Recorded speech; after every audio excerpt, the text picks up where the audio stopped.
Here we go. President Trump is making moves in the Middle East on his way out the door, and there's a lot to say about it. Breaking, U.S. will draw down troops in Afghanistan and Iraq to 2,500 each by January 15th, 2021, says new acting Secretary of Defense Miller, saying repositioning of troops does not equate change to U.S. policies or objectives. There are now approximately 4,500 troops in Afghanistan, 3,000 troops in Iraq. Do me a favor. Pause this segment, go back, read that tweet again, and then read it again, and then read it one more time. Okay? This is a farce. This is a farce. Right now, you have 4,500 troops in Afghanistan. They're going to bring that down to 2,500. You have 3,000 troops in Iraq. They're going to bring that down to 2,500. So they're taking 500 troops out of Iraq. They're taking a couple thousand troops out of Afghanistan and still leaving 2,500. Now, beyond that, look at the wording. Look at the wording. The wording is repositioning of troops. Repositioning of troops. And they say, quote, it does not equate change to U.S. policies or objectives. This is a farce. This is a joke. What they're going to do is the same thing that they did in Syria. Remember when Trump, quote, pulled troops out of Syria and then he just moved them to a different part of Syria to protect oil fields? We're talking about the same sort of thing here. They're going to move them from one part of Iraq and one part of Afghanistan, either to another part of Iraq and another part of Afghanistan, or maybe to Saudi Arabia or something like that. And Trump is going to go around saying, I withdrew the troops, I ended the wars, this is incredible. And then the Democrats are going to go, oh my God, how could you withdraw the troops? This is so terrible, you should send more troops. They're playing us for fools. They're not ending the wars. I tweeted this last night. Anybody who's calling this a withdrawal thinks that just the tip is not penetration. That's as good of an analogy as you could ever come up with. No, we're not having sex, and this isn't penetration, because it's just the tip. 2,500 troops, and it's not even 2,500 troops in the Middle East. It's 2,500 troops respectively. So each country, Iraq has 2,500, and Afghanistan has 2,500. What are we doing here? What are we doing? See this guy? Giant cuck to the military-industrial complex. That's what this guy is. This guy's a beta male. He's a path of least resistance guy. And I guarantee you that there were conversations where it's like, okay, how could we give the president the appearance of a withdrawal without actually withdrawing? And this is the bullshit they came up with. I give no credit for this. None. You want to know why? Because under President Obama, he did the same shit. And I called it out when it was Obama. Why would I not call it out when it's Donald Trump? Obama would yo-yo the troop levels all the time. Oh, we're going to take out a certain number of troops. Oh, we're going to, then eventually put them back in. It's called mission creep. Slowly but surely over time, you build back up. That's exactly what's happening here. How could anybody fall for this? Oh my God, how could anybody fall for this? This is sucker shit, guys. We're not going anywhere. We're parked there forever, is what it appears like. And don't take my word for it. I remember when Lindsey Graham was running for president, by the way, LOL at that, he said when he was asked, hey, how do we get out? When do we get out? He says, you don't get out. Talking about, it was either Iraq or Afghanistan, but it was in the Middle East, right? And he's like, when you look at, we still have troops in like Germany and Korea. So why would we get out? Let's just stay there permanently. They're saying this at a time when our infrastructure gets a grade of D+. 30 million Americans have no health insurance, and about 30% of the country is on the brink of being foreclosed on or evicted. But we can spend tens of billions of dollars every single month occupying foreign countries that don't want us there. I'm going to break something. I feel my blood pressure rising as I talk about this. I knew that we had lost the plot and we were done when they stopped even pretending to care about missions and objectives and declaring victory. I remember early on in the wars, they did this whole kabuki theater dog and pony show where they would have the generals sit in front of Congress and the generals would say, well, I think we need more time because we have to reach this objective and that objective, and in order to do that, we need X amount more time.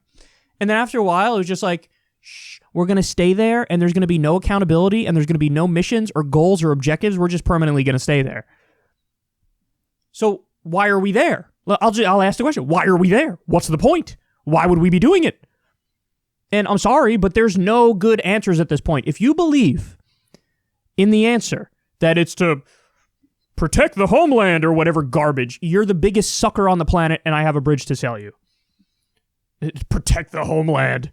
Oh, we have to fight the terrorists. That's what we armed the terrorists in many instances. We armed them in Syria. We give Saudi Arabia multi-billion-dollar weapons deals, and they spread radical Islam all around the world. What are we talking about? Are you insane? Oh, it's because we're the good guys, and they're the bad guys.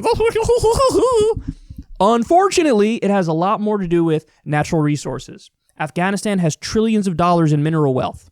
A lot of the stuff that gets into your smartphone comes from Afghanistan. We don't want anybody else to have that, so we stay there under the guise of, oh, we're protecting the world or something, and we jack natural resources. Iraq, it has a lot to do with oil.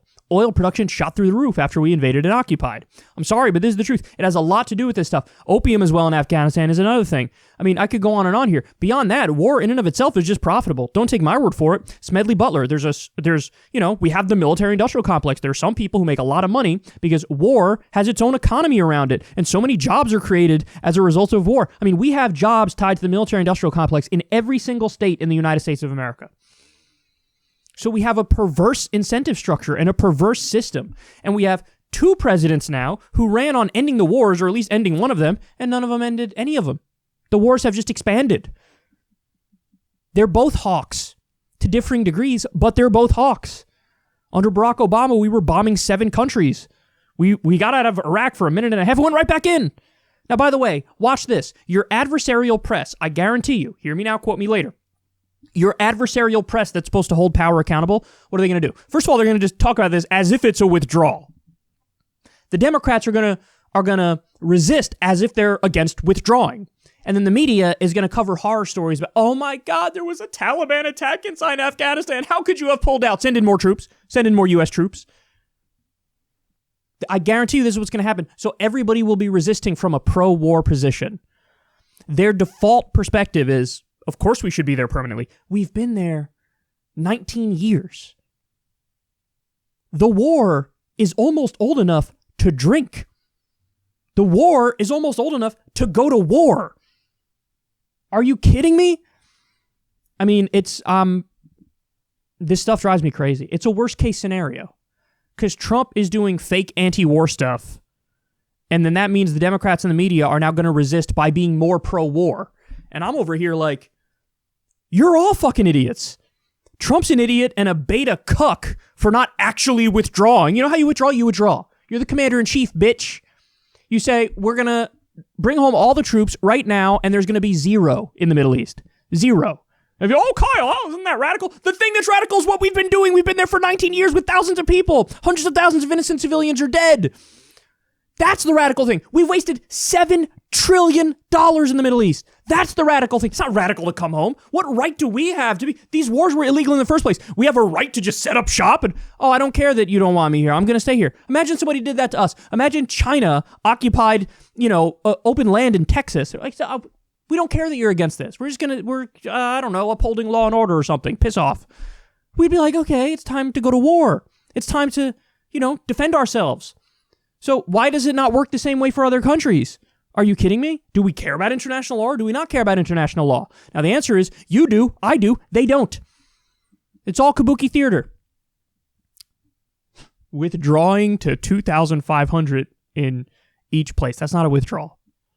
It's not a withdrawal. This is exactly the kind of bullshit Obama did. Fake anti-war nonsense. Shuffling troops from one area in the Middle East to the other. He's going to pretend like he ended the wars. And then the Democrats and the media are going to be like, how could you? You should have sent even more troops in there. And we're all going to want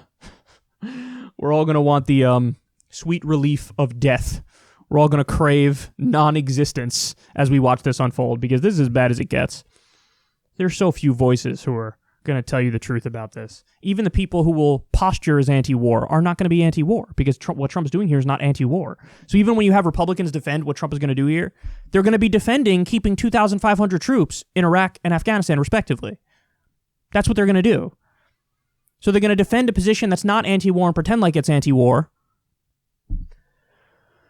Oh, man. Oh, it's wearing me down, ladies and gentlemen. It is wearing me down. For fuck's sake, can we get some real victories for the love of God?